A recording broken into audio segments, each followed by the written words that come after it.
大家好，我是飞行了12年的空服员林小晴，欢迎回到我的频道，飞行好帮手。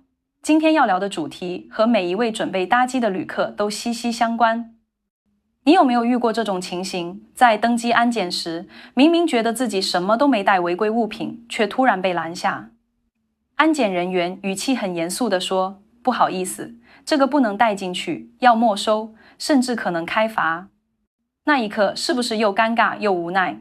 更惨的是，有些东西根本不是危险品，却因为新规定被列为高风险物件。你知道吗？从今年9月开始，机场安全条例有一波重大调整。也就是说，8月30日以后搭机，有7样小物如果出现在你的随身行李里，一旦被查到，就可能直接挨罚。是不是很震惊？你可能会想，天哪，我平常出国不是都带这些吗？怎么突然变成违规？放心，今天这支影片我会一一为你拆解，不只告诉你哪7样小东西，还会解释为什么会被规范，背后的逻辑以及可能造成的后果。看完影片，你就能在打包行李时避开这些陷阱，省下可能白花的钱。最后，我也会分享一些小撇步，让你轻松判断哪些东西该放随身，哪些一定要托运。还有我飞行12年累积下来的空服收纳心法，绝对实用。先暖个身，我问大家一个问题：牙膏、行动电源、充电宝、打火机这3样有没有可能出现在罚款清单里？答案可能超乎你想象。所以在开始之前，记得订阅飞行好帮手并开启小铃铛，这样就不会错过最新的飞行资讯。尤其政策突然大调整，错过讯息就可能多花冤枉钱。另外，如果你曾经有过被安检零容忍拦下的糗事，也欢迎在留言区分享，让我们看看谁的经验最刺激。接下来进入第一个大地雷，很多人随手就丢进包包，却完全没想到会违规的小物前3名。第一样，行动电源、充电宝。讲到这个，很多人心里应该咚一下，现在手机不离身，行动电源简直是生存工具。但你知道吗？9月之后，关于行动电源的规范会更严格。过去，大多数航空公司允许额定能量100瓦时以下的行动电源随身携带，只能随身，不能托运。新规强调，只要行动电源没有清楚标示容量，如 mAh 涡距或标示模糊，安检人员有权直接没收，甚至开罚。特别提醒，有些廉价行动电源外壳只写20000 mA， 却没有标示 watt 或额定电压换算，这在新规下等同不合格。我曾在飞东京的航班亲眼看到一位商务旅客的行动电源因为标示不清被拦下，当场被收走。他气的理论：这是我在台北买的，怎么会不合格？但规定就是规定，安检宁可多收，也不敢放行。请现在就检查自己常用的行动电源，标示是否清楚，最好具备安全认证，否则到时不止东西没了，还可能被罚，度假心情瞬间崩塌。第二样，指甲刀与小型修容工具。听起来很意外，对吧？哈，指甲刀也不行？是的。以前指甲刀、小剪刀、美剪这些小东西，安检有时会网开一面。但9月起，新规明确列出，凡是有刀刃或金属尖端的小型修容工具，一律不得随身携带。有人会说，我只是出差，饭店哪有指甲刀，不带很不方便。我完全懂，我也常在外站遇到指甲裂开的窘境，但他们的出发点是防范潜在攻击工具。建议，如果一定要带，请放托运行李。我一位同事从高雄飞香港，随身包里放了一把小美剪，结果安检认定属于尖锐物，必须没收。他觉得不可思议，但最后还是得交出来。为了避免争执，从源头避免，这类工具统统托运。第3样，液体类保养品与化妆品超过规范者。这个大家耳熟能详，却也是最常违规的。依国际通用标准，液体、凝胶、喷雾每瓶不得超过100毫升，总量不超过1公升，且必须装在透明可密封塑胶袋中。问题是，很多人对100毫升没有概念，例如120毫升的化妆水，即便只剩一半也不行。安检看的是容器标示容量，不是你实际装多少。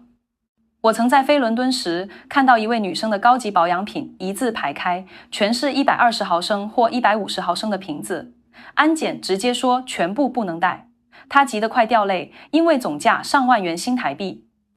最后只能把几瓶最贵的交给朋友带回，其余被没收，真的很心痛。请不要抱侥幸心理，要么买旅行装，要么全部托运。到这里，我们讲完前3样最容易误踩的物品。行动电源标示不清，违规；指甲刀与修容小工具一律托运；液体、凝胶、喷雾容器容量超标，没收。接着是第4到第6样。其中有一项几乎90%台湾旅客都会带，务必注意。第4样，打火机与火柴。抽烟的朋友要特别留意，以前是每人可携带1个打火机或1小盒火柴，且只能随身，不可托运。但9月新规后，许多航线可能全面禁止携带一次性打火机，只允许少数通过认证的安全款式，而且各国标准不同，有的国家零容忍扫描看到打火机形状，立刻拦下。我曾在新加坡转机，遇到一位台湾大叔手拿打火机被拦，他急道：“我要出境抽烟，怎么不能带？”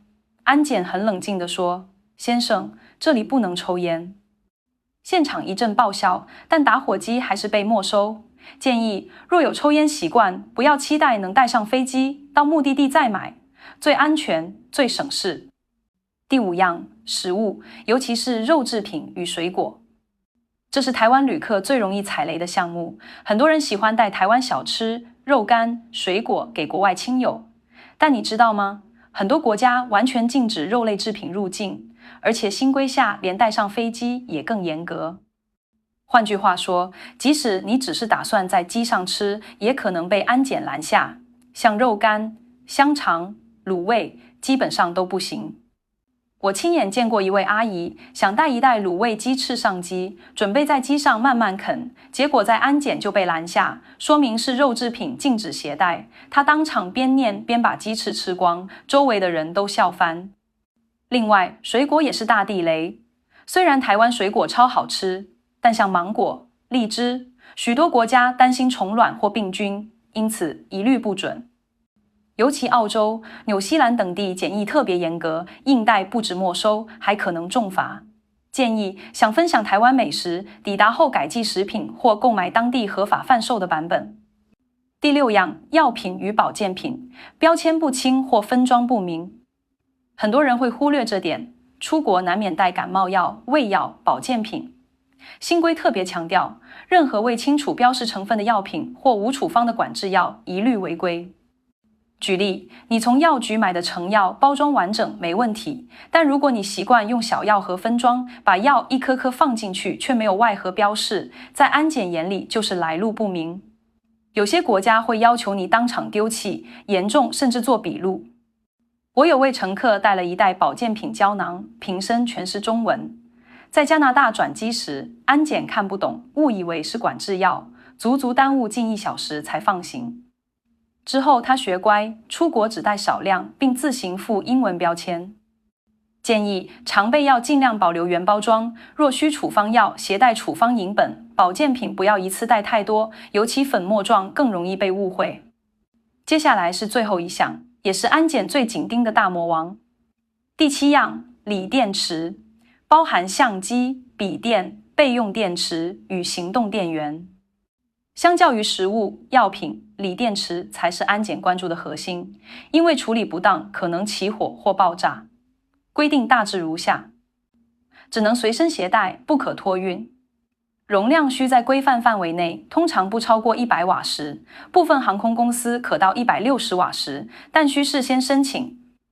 每人数量有限，一般不超过2颗，依各航司而异。